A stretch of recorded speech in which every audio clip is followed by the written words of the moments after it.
तो फ्रेंड्स, आज मैं आपको पढ़ाने जा रही हूँ कक्षा 8 का पहला चैप्टर ध्वनि। चैप्टर के क्वेश्चन आंसर देखने से पहले अगर आपने मेरी वीडियो को लाइक, सब्सक्राइब और शेयर नहीं किया है तो पहले मुझे लाइक, सब्सक्राइब और शेयर कर दीजिए। अब हम पढ़ेंगे पार्ट 1 के अति लघु प्रश्न उत्तर। पहला क्वेश्चन है, कवि के अनुसार किसके जीवन का अंत कभी नहीं होगा? उत्तर है, कवि के अनुसार वसंत ऋतु अर्थात युवा पीढ़ी के जोश का अंत कभी नहीं होगा।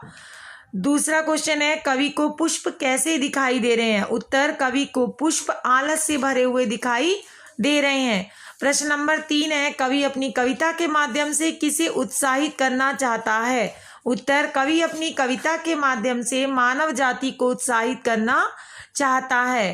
क्वेश्चन नंबर 4, कवि अलसाई कलियों पर हाथ फेरकर किसके होने का संदेश दे रहा है? कवि अलसाई अर्थात सोई हुई कलियों पर हाथ फेरकर प्रातः काल होने का संदेश दे रहा है।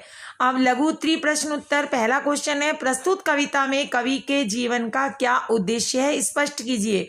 उत्तर, प्रस्तुत कविता में कवि के जीवन का उद्देश्य मानव को जागृत कर खुशी खुशी अपने जीवन के अमृत से उन्हें सींच कर हरा भरा करना अर्थात विकास की दिशा की ओर अग्रसर करना है, जिससे मनुष्य निरंतर प्रगतिशील बना रहे और उसकी उन्नति का कभी अंत ना हो। क्वेश्चन नंबर 2 है, कवि ने अपने जीवन की तुलना बसंत ऋतु से क्यों की है?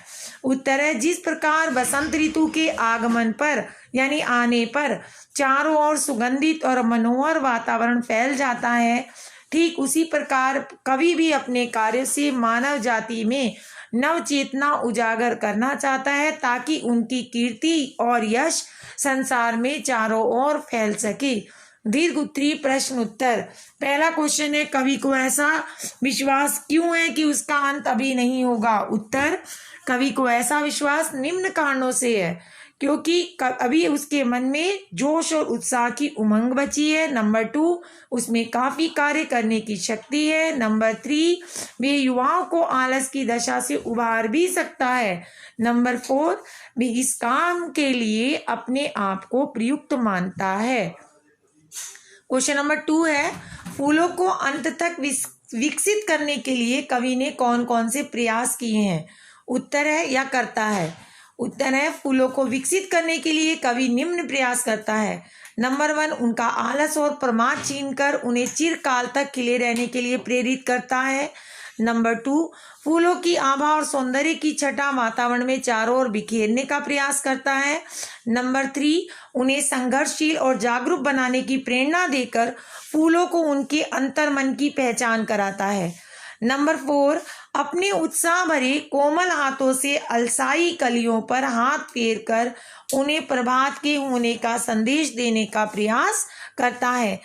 लास्ट क्वेश्चन है, क्वेश्चन नंबर 3, कवि को बसंत ऋतु का ऋतुराज क्यों कहा जाता है? वसंत को ऋतुराज क्यों कहा जाता है? उत्तर, वसंत को ऋतुराज निम्न कारणों से कहा जाता है। नंबर 1, इस ऋतु में ना तो अधिक ठंड होती है और ना ही अधिक गर्मी।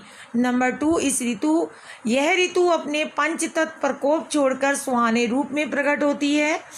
नंबर 3, पेड़ों पर नई नई कोपलें आने लगती हैं। नंबर 4, चारों ओर हरियाली छा जाती है और शीतल हवा सबको मनमोहित करती है। और नंबर 5, खेतों में सरसों के फूल खिलते हैं।